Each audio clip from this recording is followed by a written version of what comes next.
လူတွေဟာဘလောက်ချမ်းသာချမ်းသာဘလောက်ယာတုကြီးကြီးဘလောက်ပဲဒီပစ္စည်းဥစ္စာတွေပေါ့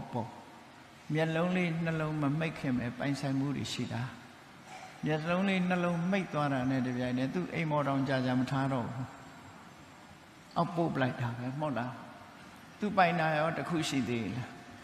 မရှိဘူးရှိတာတွေအကုန်ချုပ်ယူလိုက်မှာနော်ဒီတိုင်းများစိတ်နဲ့ကနားမှာပန်းရင်ပါသွားမယ်မအောင်မေ့လေးနဲ့ဖြုတ်ယူမဲ့လူတွေကအစင်နဲ့အဲ့သူစီမှာပါသွားတာတခုမှမရှိတခုမှမရှိပိုင်ဆိုင်မှုတွေက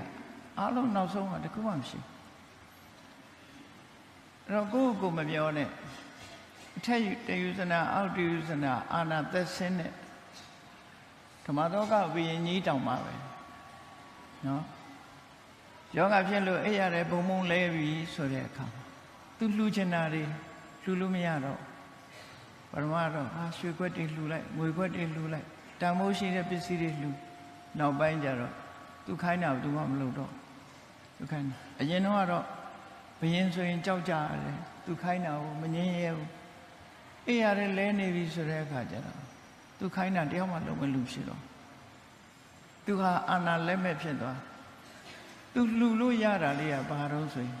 ဆေးဆရာကနေပြီးတော့နော်ဆေးဆရာကနေပြီးတော့ဆေးကလေးနဲ့ခေါ်ဆက်ပေးတယ်ရှစ်ရှားသည်ချက်စုသည်လေးတစ်ချမ်းပဲရှိတယ်ကြိုက်တယ်အဲ့ဒါလေးတစ်ခုပဲသူလှူလို့ရတယ်ဂျန်တဲ့ပစ္စည်းတွေသူဘာမှလှူခွင့်မရှိတော့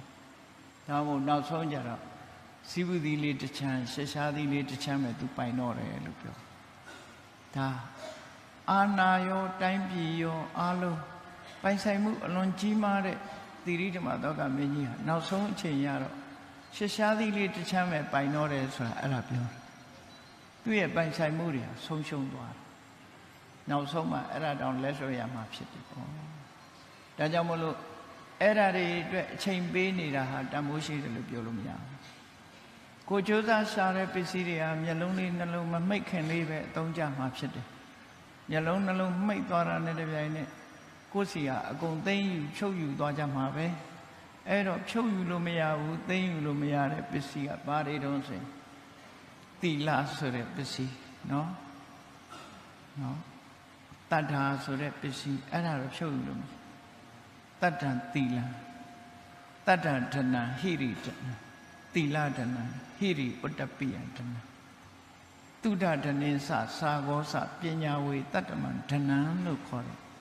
တကယ်ကိုယ်ရင်တဲ့နှလုံးထဲမှာရှိတယ်တန်ဖိုးမဖြတ်နိုင်တဲ့တရားစာသောဥစ္စာပစ္စည်းဥစ္စာတွေဒါကိုပိုင်နေကျန်တဲ့ရွှေငွေရတနာတွေဟာတခုမှမပိုင်ဘူးဒါကြောင့်မလို့မပိုင်တာတွေအတွက်အချိန်ဖြုံးနေခြင်းဟာကြိုးစားခြင်းလို့ပြောလို့မရဘူးဒီလိုဆိုလို့ပဲเนาะ